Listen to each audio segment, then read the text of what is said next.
Take a moment and welcome all the virtual members of Columbine United Church, those of you who watch us from around the world, across the United States, some of you on the other side of the pond. A huge welcome also to all of the men and women in uniform who tie into us and watch us. It's great to have you here. As we approach the holidays, I want you to know that you are very close to our hearts and prayers. It is great to have you here. Let's welcome these folks with a warm Columbine welcome. Very cool.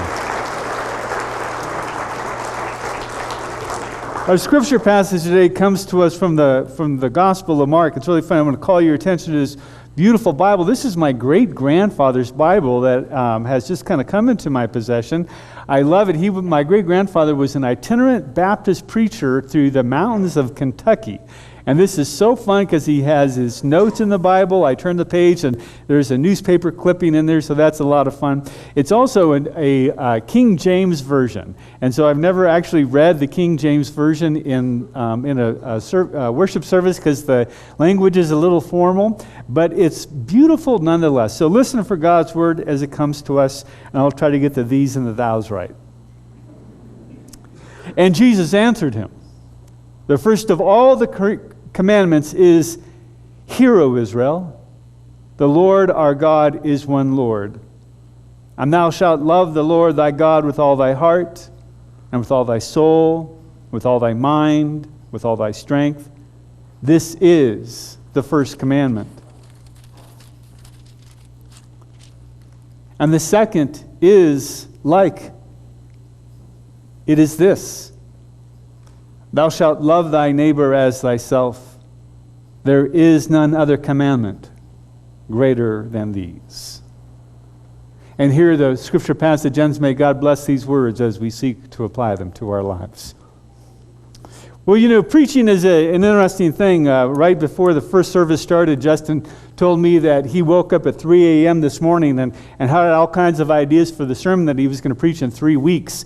And that's kind of how it is. You start getting an idea for what you're going to be preaching at. And so several weeks ago, I wrote a sermon for this Sunday, Thanksgiving Sunday. This is the last Sunday of the church year. Next Sunday is the first Sunday of Advent. We begin the new church year next year. So I wanted to do kind of a Thanksgiving sermon, so I wrote a Thanksgiving sermon, and it was a pretty good sermon. It's a pretty good sermon. I used the scripture passage where Jesus was at a party, and he had a really good time. He was with everybody that we wouldn't invite to a party, prostitutes and thieves, and then the Pharisees come. Well, I don't know, some of you might be looking at me like, hey, and the Pharisees come, and they ruin the party. And so I was going to preach about how not to ruin Thanksgiving, and that was okay. And then we had the Paris attacks. And Justin, last week, preached a fantastic sermon. It is so hard to preach in the wake of an attack like that, a terrorist attack, and I thought he did a marvelous job. So I was really inspired, and I wanted to kind of pick up on that and talk about how do we do Thanksgiving in the wake of a terrorist attacks and the attacks that have kind of happened throughout the week. And I talked with Matt Spurl, and Matt helped me put together what happened in the first Thanksgiving decree that Abraham Lincoln gave. And he helped me, Matt helped me understand that when he gave that decree in October of 1863, that he had just lived through the Battle of Gettysburg. He'd given the Gettysburg Address. And by this time, there had been close to 376,000 deaths on both sides. And you want to talk about a tragedy, there were 376,000 deaths. And yet in the middle of the tragedy, he said, we must pause and celebrate the things that we are to be thankful for. We must confess the sins that we have done wrong. We must celebrate our gifts. And I was so inspired by that because, Thanksgiving comes in the middle of life. It comes in the middle of terrorist attacks. And so I wrote that sermon. That was a good sermon. Humility is one of my greatest strengths. And then some things happened. Some things happened in my own life, and it was working on me, and then last night something happened.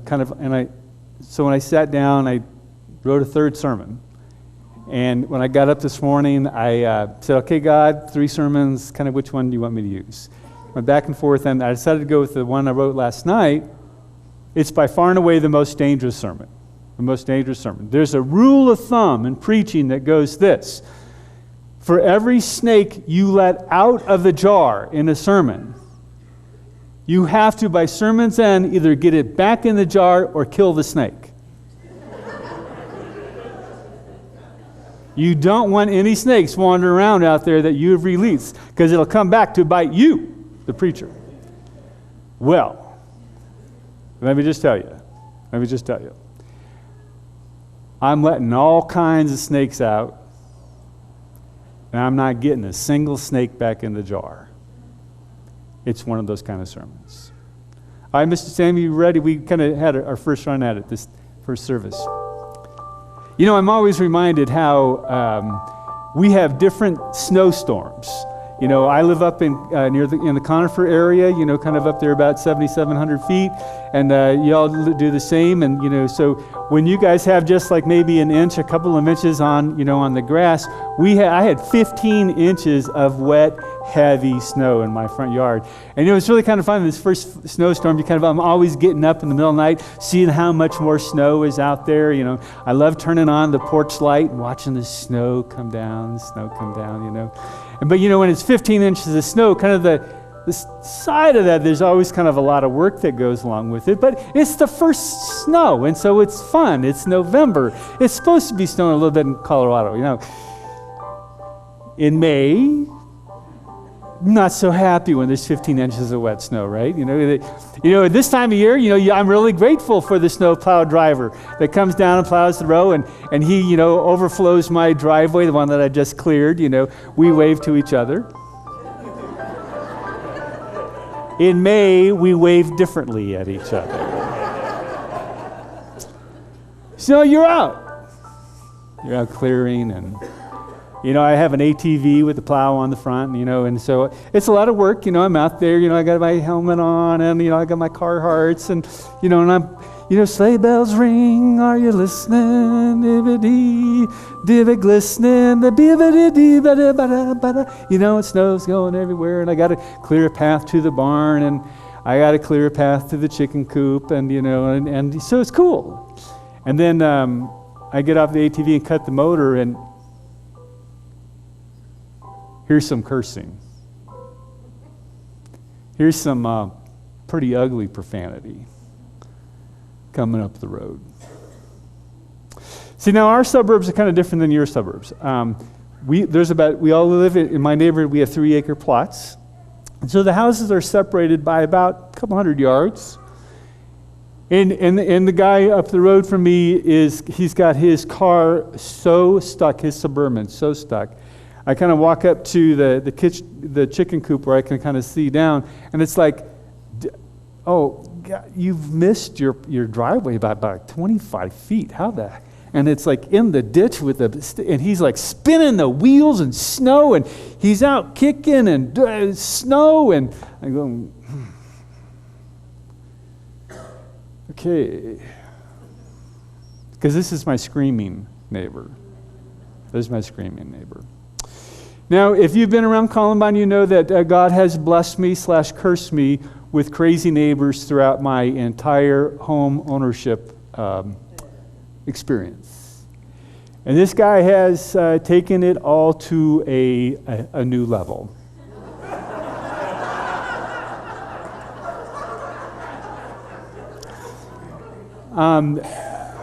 When they moved in the summertime, you know, I walked up, I'm going to, you know, knock on the door. Hey, you know, I'm Steve, live down, you know, let's be, since we're neighbors, let's be friends. And heard screaming going on and stuff breaking. It's like, okay, not today. This might not be a good time. So kind of back off and go down. And as summer progressed and things got warmer, even though we're separated, literally our houses are separated by probably 200 yards and some big ponderosas, you can hear them screaming and fighting inside the house. I mean, really fighting inside the house. It kind of like, wow. And then they got warmer, they brought their fighting outside. And they had thought nothing about standing out on the front, you know, porch, F-bomb this and F-bomb that, and you F-bomb this and you F-bomb that. And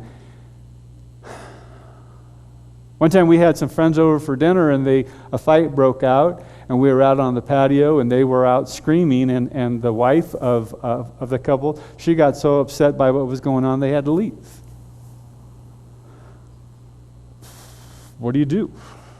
What do you do? What do you do? What do you do? Kind of intimidated by the whole thing. And so finally one night when he screamed, "I'm going to put my head in a noose." Okay, call 911. So we've called 911 3 times. We've called 911 3 times, and neighbor so there's me, then there's this guy, and the guy up above him on the road kind of goes like this. He's called 911 so many times. The last time we called 911, the sheriff, after the sheriff, they did their intervention, they came down. I was down by the road. It's like, whoa, stop. So he stopped. I said, "What are we supposed to do? What are we supposed to do?" He said, "You're supposed to do exactly what you're doing." He said, you need to call us. We go make the intervention. I said, but sometimes I feel like I want to go up there. And I want to say, hey, stop. He said, "Oh, God, don't do that." He said, "Don't do that." He said that this is a potentially very, very dangerous situation. This is a way that, for you to get shot if you go in the middle of it. The most important thing for you to do is to stay out of it and call 911. Do exactly what you're doing. So, I said, well, one night, I said, when there was, 4 sheriff vehicles and there was the police department and 2 ambulances, we thought that they had killed each other. He said, well, maybe they would. Your problem would be solved. And I went, no. One time it got so bad that he was arrested, he was taken out, and the scuttlebutt was that there was a restraining order placed on him because it was quiet. Okay, and then one night, and then it was like in August-ish, my dogs went nuts, and when they go nuts in the middle of the night, it usually means there's a big animal going on. We've had a huge problem this past summer with problems with mountain lions. Mountain lion has killed 15 dogs in the neighborhood, killed a neighbor's llama, and I saw the cat one time, and he was big, and so I thought that the cat was out. I have 4 horses, so I wanted to make sure that the cat wasn't out, with the horses. So I grabbed my shotgun, went running out, thinking that if it is the cat, I'm just going to shoot over the top of it to try to scare it. And so I go out, past the corral into the woods, and it's the guy. He's parked over there, and he's hiking through the woods, breaking his restraining order, if he has a restraining order. I'd have to shoot over his head. It's like, and you sit there and you kind of go, I went, what the hell are you supposed to do? You called because he's breaking a restraining order that you really don't know he has a restraining order. He's not trespassing. He's walking through in the middle of the night back to his house. What do you do? What do you do? So, I live with this. You shall love your neighbor as yourself. There is no other commandment greater than these. I know that if Jesus had to live next door to this guy, he would have never said that. He would never have said that. He would not have. Because it's impossible. How? I don't know. I don't know how to love this guy. I have no idea how to love this guy. Let's be honest. I do not want to love this guy. It always bugs me, and I'm pointing back here because my picture is back here. Jesus doesn't say, you shall love your neighbor as yourself unless he's a jerk. And what, for me, what this has been playing on my brain is like with ISIS. Love your neighbor as yourself. They whether we like it or not in this global world, they are our neighbors. And I have been puzzling and wrestling with this all week. And the refugees, how do we love refugees? There are 12 million refugees. 50% of them are children, fleeing for their lives. Am I my brother's keeper?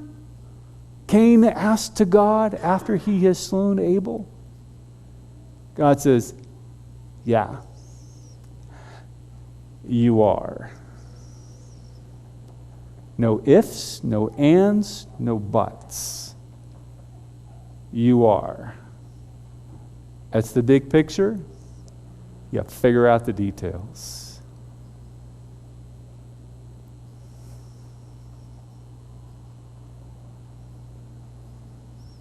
So I ignore him. I ignore the cussing because I want to enjoy over the river and through the woods. To grandmother's house I go. The horse knows the way to carry the sleigh over the white drifted snow.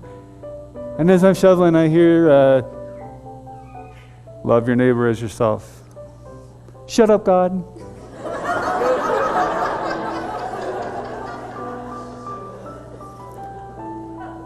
Greater love hath no man than they lay down their life for a friend. Shut up, God, he's not my friend. So finally it's like, okay. Because I'm up at the chicken coop and I see him throw down his shovel. And he's stomping up the driveway. And I go, oh great, he's going to go in and start a fight. Start a fight. So I shouted, hey, don't go in. I'll help you. You want to help you get unstuck? And he kind of looks through the trees. I said, yeah, it's me. I'm your neighbor. I'll help you. Can I help you get unstuck? Well, sure, he says. I said, great, meet me back down at your car. I'll be there with my stuff. I'll be right there. So I hop back on my ATV and I get the tow chains, the tow ropes that come along, pile it all on, and I drive down and I drive up and meet him at the road on my ATV. And I get off, and the first thing that hits me, I'm in my Carhartts and my pack boots, and I've got special snowmobile gloves, and I'm warm. I got the right kind of hat. And I'm looking at him, and he is in jeans, tennis shoes, some kind of nylon jacket, and gardening gloves. He is soaked from bottom to top. And I'm thinking, wow, you are not dressed for this. And then I take off my glove and he takes off his glove and I say, hi, my name is Steve. Hi, are you the one who's called the cops on me? Yes, I have. And he has. And he has. And this guy up here, I've known this guy for a long time, and we've been talking, and he's sitting up there on his John Deere tractor, looking at me doing this, and I want to say, shut up, it's a Jesus thing. Get out of my hair. And so, his name's Terry. And I got to make sure I get the accent right. Yeah. This is my first time ever being in a snowstorm. I'm from Mississippi. It does not snow in Mississippi, and I have no idea what I'm doing. No, I would not have guessed that. I would not have guessed you have no idea what you're doing. I said, look, let's forget about the other thing. You're stuck. Let me help you get unstuck. And so, we hook up the tow chains and start digging and start working, and he starts telling me his story. He's 25. He's 25. He's my kid's age. He's way in over his head. He's not around his home from Mississippi. He has no idea about weather, about mountains. He's got 3 kids. He's got a baby. He's got a younger elementary and older elementary. Fighting to keep it together financially. Doesn't excuse his behavior, but doesn't excuse my behavior. I think what happens to me is this whole leveling ground of, I am no saint. There are no saints, and the people who think that they're saints are the ones who are not usually saints. That we're all human beings. We're all messy creations. We all sin. We all make a mess of our lives. Myself being the first one. And he thinks I'm probably just as difficult to live with. Oh my God, he's called the cops on me again. That it's this great leveling ground, that we're all human beings. And yet that we got this to figure out how to love one another. He's somebody's kid. It makes me think about that ISIS thing again. They're a bunch of kids with guns. They're a bunch of kids who's strapping things to themselves and blowing themselves up. Oh my gosh. But yet I am my brother's keeper. We've got to figure it out. And I don't know how. So Terry and I keep on digging and get unstuck. And he is so polite that it takes me back. I just want you to know that I am so grateful that you came up here and got me unstuck. Because this was interesting. He said, I forgot to say this at the 8 o'clock service. He said, because we're supposed to go meet with our social worker, and I got to get unstuck to go meet with our social worker. I'm going, thank you, Jesus.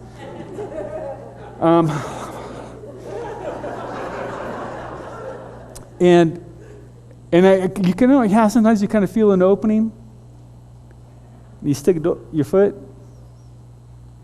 Hey, Terry, have you ever thought that maybe there's a different way? Something a little more gentle. I'm trying to look at what do you say? What do you say? A little more gentle, a little more like kind. He goes, yeah, I was driving too fast when I was coming up the road. I should have slowed down since I didn't know how to. He thought I was talking about driving. No, that's not. But he kind of got defensive. And he turned and he said, all right, we're done, thanks, you can go. Okay. Pick up my chains and I say, he's turning, going up the drive. Terry. Hey, my name's Steve. I live right down the road. I got all the stuff. Next time you get stuck, let me know. Just come, let me know. I'll come get you unstuck. I don't care, 24 hours a day. It's kind of what we do. Go to the West. Take care of each other. Okay.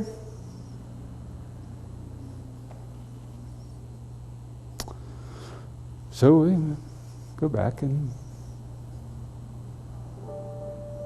beautiful snow. And on Friday night, I don't know if you got any snow. We had about 6 to 8 inches up there, another beautiful snow. It's still early in the season, so it's like, oh, it's beautiful snowing again. You get out to go and enjoy it. And I'm out in my ATV, and this was last night. I finally got a chance to go out and plow it and make the paths, and I did my whole house, and I went over to Scott's house, because that's kind of the agreement. I go do Scott's yard, and then we go and we help the widow down the road kind of clear hers, and probably everything you do. And as I'm there, in Scott's, the sun has set. And it's kind of dusky gray. And Kyle was home visiting, and he comes running across. He says, Dad. I turn off the ATV. I said, what's going on? He said, you need to come home.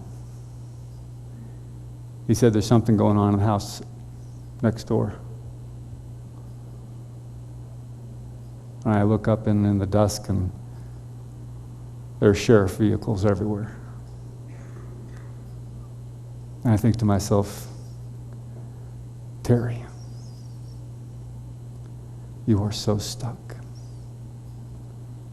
I have no idea how to love you.